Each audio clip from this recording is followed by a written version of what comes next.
These are the ingredients for making a ricotta or white cheese. It's very simple.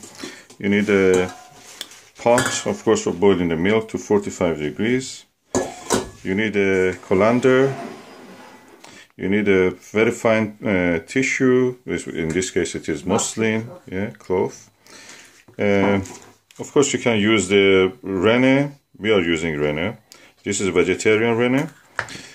For extra, we are based on the recipe that we have. For extra assurance that the cheese will be done curdle, we use also some lemon juice, about a quarter of the lemon juice. You can use seasoning, but it's up to you what seasoning you use. That seasoning we have, but I prefer just normal salt. And a thermometer, just to be sure that this is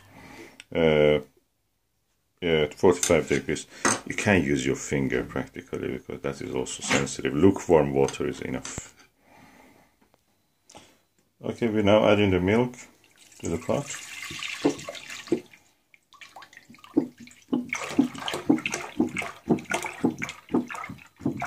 How much is this milk? It should be 6 pints. 6 pints, yeah. That's about 2.5 liters. 3.5 liters, 6 pints. This is a more. Of course, it's a whole milk. If you use any other milk, the amount of the fat that they have is not enough. Okay, 10 drops of the vegetarian in 1 pint of warm milk. So that means 3.5 will be about 35 drops. Or 65 drops. Yeah. Now in the meantime that the milk has been getting ready, we just make the juicing of the lemon. Okay, now it is 45 past, so I've turned this off. And I remove the lid just to let the temperature drop. Okay, this is the lemon juice. We are going to add it now. Now 10 drops for every pint, so 6.5 pints. That is 65 drops. 5, 6, 7, 8,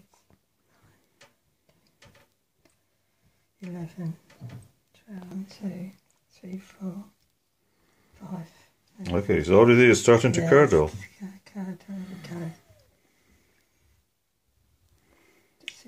That's it. The fat is separating from the rest of the milk.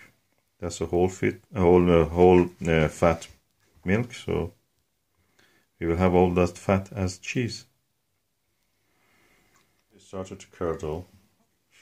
Oh yeah, look at the fat separated. That's what happens actually when you drink milk and have something like orange or lemon. That will happen in your stomach and make you sick. But in this way, this sickening stuff, which is fat practically, you can keep it as a cheese. And eat it with salt. Salt will add taste, also at the same time keeps it. And we have to leave it for around how much? 20 minutes. Okay, we leave it for 20 minutes. You can put it there. Where's the other chicken? There. With courtesy of our henny penny. Okay, doke. There we go. Henny penny? Henny penny.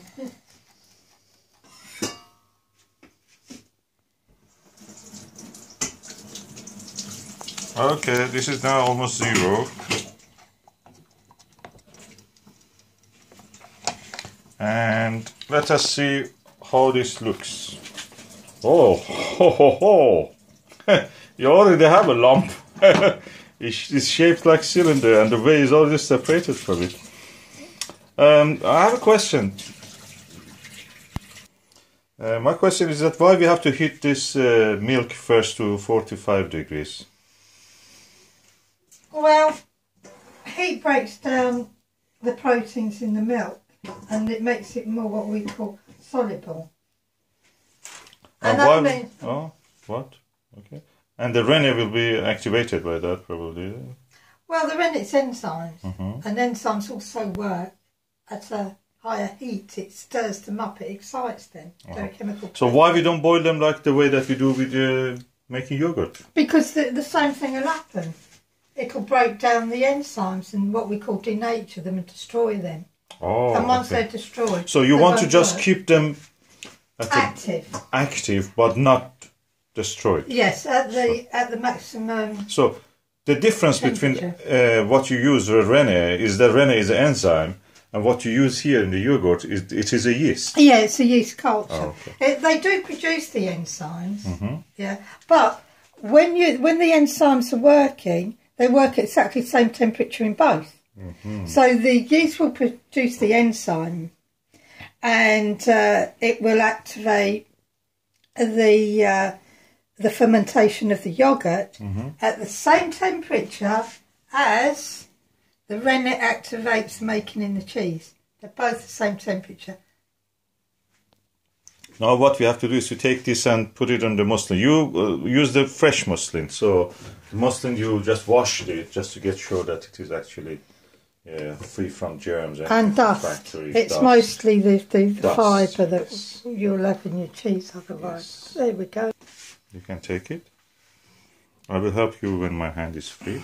I think we should take some of the way out first. Got a little jug first. You are trying to tip some of the way to the jug first. Yeah. So you can use your ladle. Yes, I can. Yeah. I might. And as you notice, every single thing. So you rinse everything. Everything in hot water to reduce any type of bacterial culture.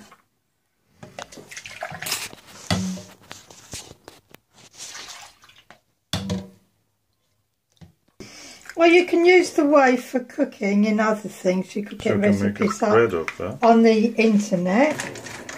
Or we can use it for our blueberries. Yeah. That's acid practically. It acidifies soil around certain plants and trees. I've done it with the blueberry. Blueberries love it. We have an alkaline soil, so when we grow our berries... Hertfordshire is mostly chalk, so that's alkaline already. We acidify our soil with whey. They say add sulfur and other thing. That takes ages to do it. Just liquid. It's not worth it. Liquid whey will do that. So it's coming down now, coming down.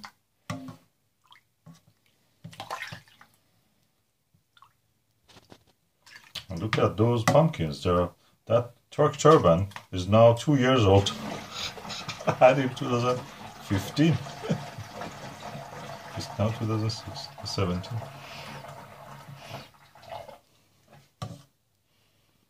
I think this is it. Oh, that's the way now. How am I going to get this out in one big lump? Here we go, ladies and gentlemen. Oh, you didn't see the moment of truth? Okay, yeah. Now, I'm going to... That was a good idea to give it a lot of skirt to the muslin. You have to, so it will not... I've learned that making yogurt. You give plenty of... You have to give plenty of margin, as we call it. Yeah. And this. Oh, I can smell it. It's very milky. It's like these shops that make dairy. Okay. They just pasteurized and the smell is always there. Okay, now what I'm going to do is try and get, without making a mess, sort of, there we go. There. So, what we're doing now, I'm tying this up and I'm putting pressure on it, yeah? To squeeze the rest of the way out. And then I'll just leave it under its own gravity. Or you can put something on top of it. You can put something on top of it. If we've got a little there. Oh, that's nice. And we'll come back in a few moments and show you. Look at this lot of whey. I can give you the... And because it has already some Rene, which is an enzyme, and some lemon juice, it's practically acidic. It's very acidic, but like I said, it will not be wasted. I will water the plants with that. We don't waste it, but you can use it in other recipes. Making sourdough, huh? You can make sourdough bread, that's nice. That's I don't normally cook with whey, but you can reduce it and make a syrup. Or you can even boil it, and I think they mix it then with the flour. I mean, in Persia they do that. To make a very acidic little paste, brown paste. The kids put it on the back of their nails and eat it. That's called garagurut. That's lovely. I used to. But this is about as much when this would be. This would be more than... Yes, our home, yeah, 2/3 of the... That would be about... More than half of the milk. It'd be about 3.5 pints. And I can say it has more particles yet in it. That'd be about 3.5 pints in there. Yeah. So the whey, one of the qualities of the whey, because it's acidic, it keeps the chrome. There's really stainless steel. Keep it very shiny, actually. They're all shiny. 20 years old. No, they're more than that. Really? Yeah. And they look new, like new. Yeah, they're older than 20. Because we use the for whey. Yeah, I've had them years and years. We make yogurt a lot. They shine with the whey. Actually shine. Because we use yogurt. So that's the way you can get rid of the whey. Okay, now I'm squeezing this further. As you see, it has yet a lot of whey. Squirting out everywhere. It's beginning to come through the muslin now. If you can take it a bit back, if you show the whole thing. But it's coming through the muslin bag now, so I think it won't be doing much more than that. So I will not squeeze it too much because I don't want the fat to come out. No. So I'll just put it again. Twist it and leave it there just under the weight of the fat. It will gradually separate the whey from this. To be sure there is a good amount of pressure, I'll put this way and I will add a few weights which I will show you what it is.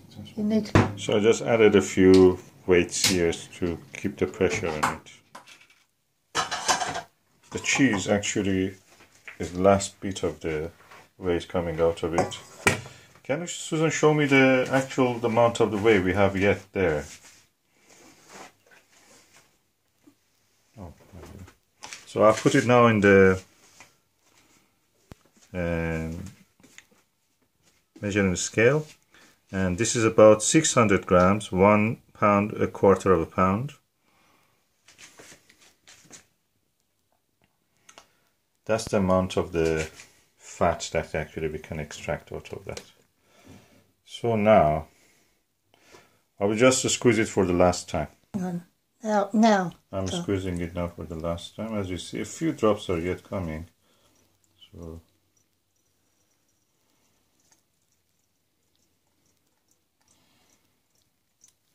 the more liquid you have in this, it will determine how long this will last, because water, which is liquid, will encourage the mold to grow. So that's the reason soft cheese, when you open it, if you have a soft cheese in your home, you have to use it within several days, because they will go practically moldy.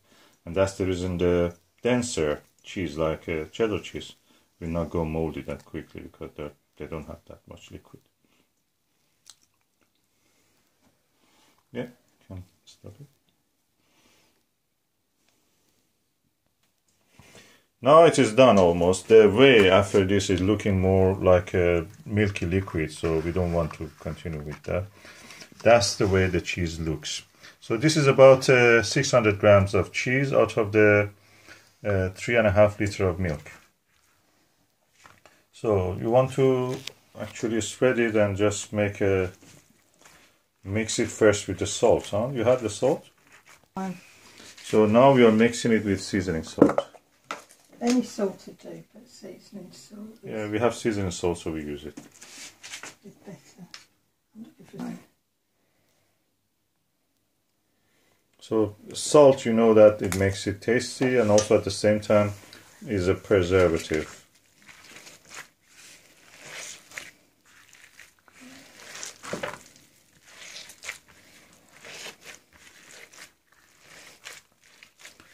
And since we started, it's now 45 minutes, all that. I haven't tasted it, I'll taste it.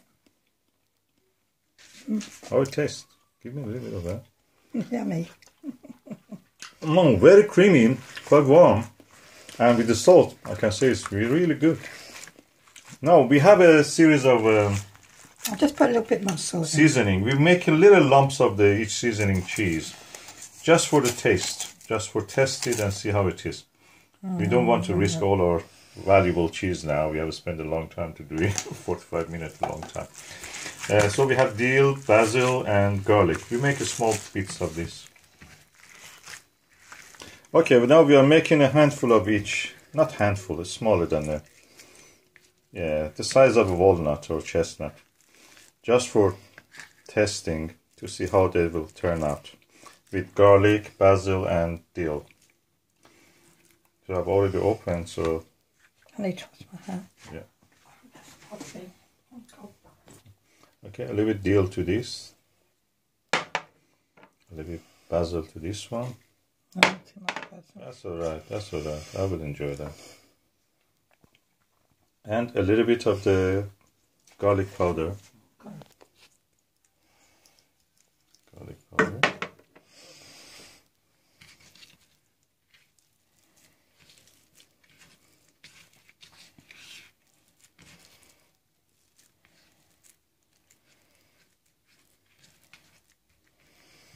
And basil. It's better to use dry herbs because they will not add more moisture to that, because if they're wet, like the fresh basil for example, yeah, they are wet, they will end up molding inside from inside. Maybe not a bad idea because it will make it to blue Stilton molded cheese, but maybe it will not be as good. So we are not risking that. These dry ones will absorb some of the moisture also from the cheese. That makes them better.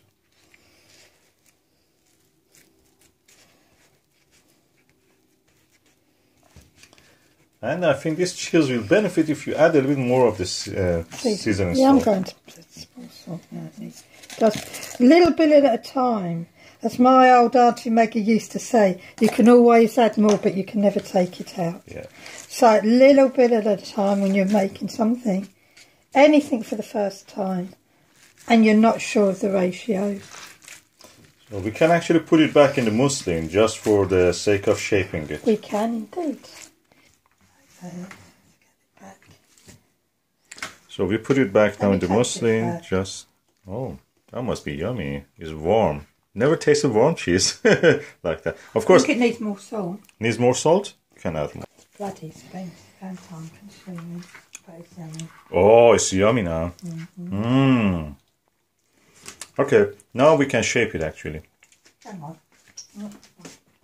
I'm telling you, this cheese is finger-licking goodness. Now we want to shape it into a kind of disc shape. Easiest way. Just for shaping it. We don't want to extract anything out of it. We just want to shape it.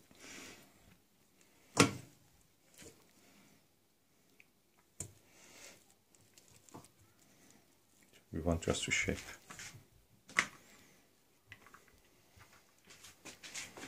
So don't cut and don't spread it anymore. That's the lump of cheese we have. Oh, that looks beautiful. Now let us cut a slice of it.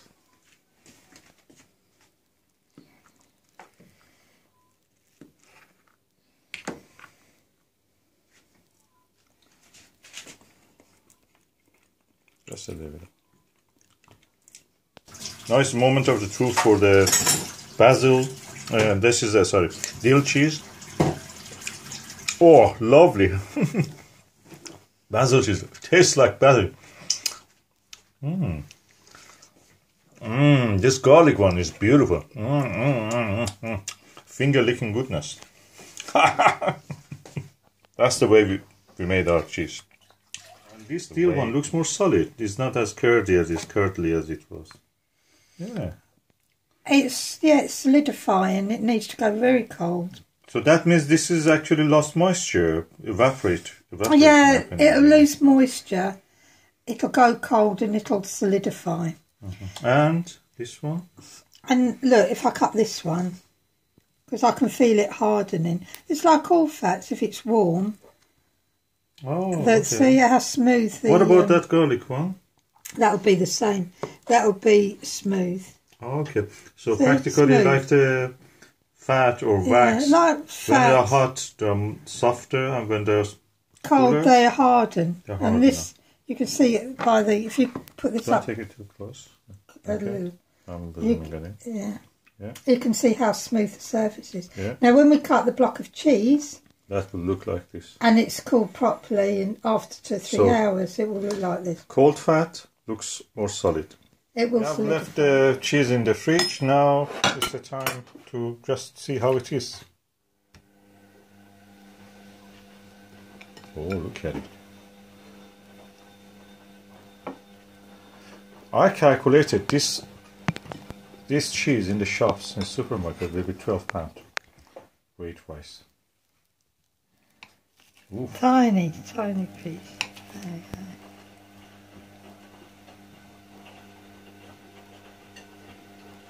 This is the way it looks.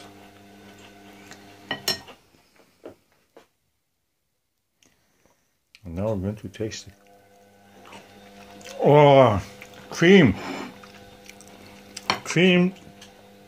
And a little bit salty. Oh.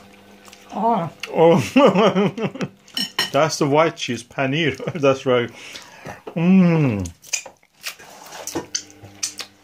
Oh, I like that. That's the best cheese in ages.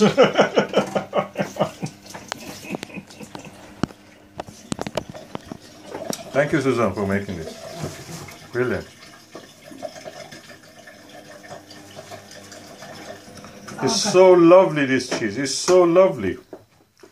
Oh, I want to go and eat it. Should I make bread with this?